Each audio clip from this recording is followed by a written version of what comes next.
నమస్కారం NSTV news కి స్వాగతం. నా పేరు సంధ్య. ముందుగా వార్తల్లోని ముఖ్యాంశాలు. రాష్ట్ర ప్రభుత్వం హామీలను తక్షణమే అమలు చేయాలని, అలాగే మండల రెవెన్యూ అధికారిగా మీ పరిధిలోని ప్రజా సమస్యలను వెంటనే పరిష్కరించాలని కోరుతూ బీజేపీ తరపున వినతి.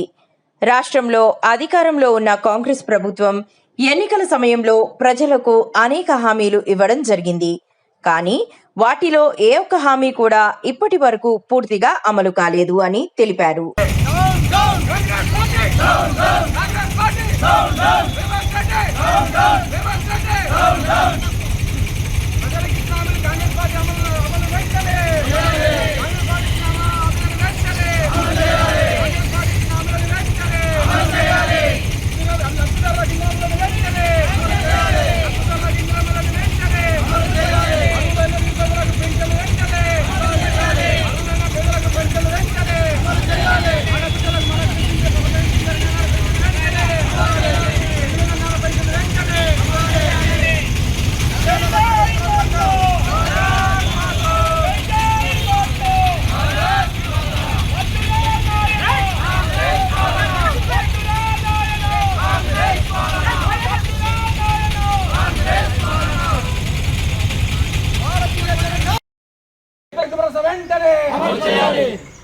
జాబ్ క్యాలెండర్ ను రిలీజ్ చేయకపోవడమా?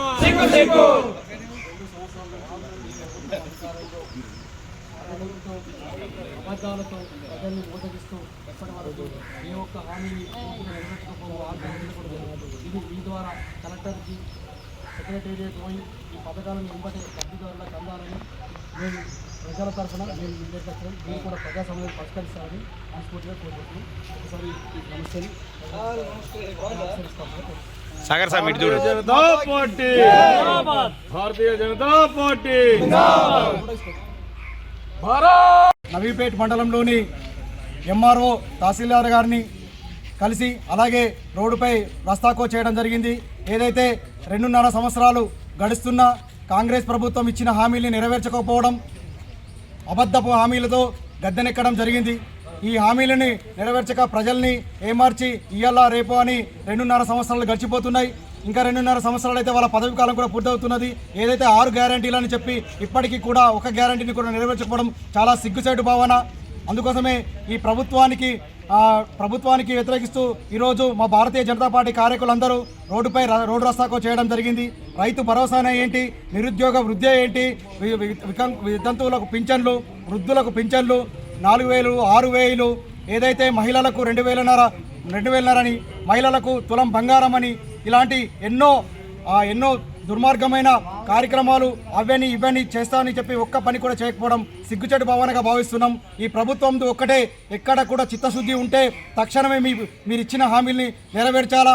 రైతులకు ఏదైతే ఇప్పటి వరకు రైతు భరోసా అని వాటి పేర్లు మార్చడమే తప్ప ఒక్కరికి కూడా భరోసాను ఇచ్చింది లేదు. కాబట్టి రైతులు భరోసాలు ఇస్తారన్న ఉద్దేశంతో ఇప్పటి వరకు పంటని కూడా వేసుకోక అప్పుల్లో బాధల్లో పడుతూ ఉన్నారు. ఏదైతే రుణమాఫీ అని ప్రభుత్వం చెప్పారో ఆ రుణమాఫీని కూడా పూర్తి స్థాయిలో చేయకపోవడం, కొన్ని బ్యాంకుల ద్వారా సగం చేయడం కూడా చాలా బాధాకరం. వాటిని కూడా పూర్తి మొత్తంలో చేయకపోతే పెద్ద మొత్తంలో భారతీయ జనతా పార్టీ ధర్నా కార్యక్రమాలు దిగుతుంది.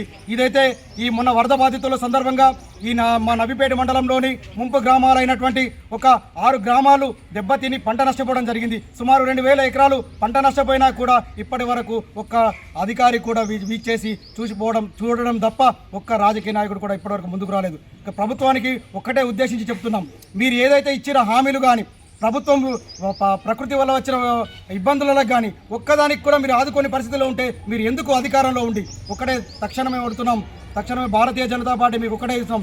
ఏదైతే రాజకీయ లబ్ధి కోసం మీరు ఏదైతే వాడుకున్నారో ప్రజలందరూ గమనిస్తున్నారు. మీరు వచ్చే కాలంలో మిమ్మల్ని గద్దె దించి భారతీయ జనతా పార్టీ గద్దెనెక్కడం ఖాయం.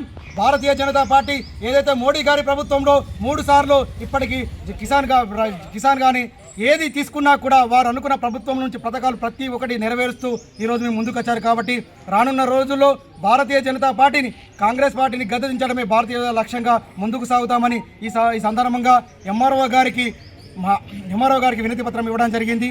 మహిళలకు 2,500 పింఛన్ వెంటనే ఇవ్వాలి.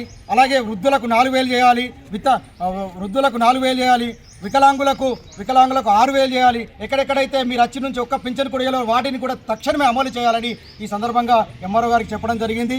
మీరు కూడా ఈ భారతీయ జనతా పార్టీ కార్యకర్తలందరూ ఈరోజు పెద్ద మొత్తంలో రేపు పొద్దున ఇలాంటి కార్యక్రమాలు ఏవి చేయకుంటే కలెక్టర్ ఆఫీసులోకి పోయి పెద్ద మొత్తం ధర్నా చేయడానికి చెప్తాం. భారతీయ జనతా పార్టీ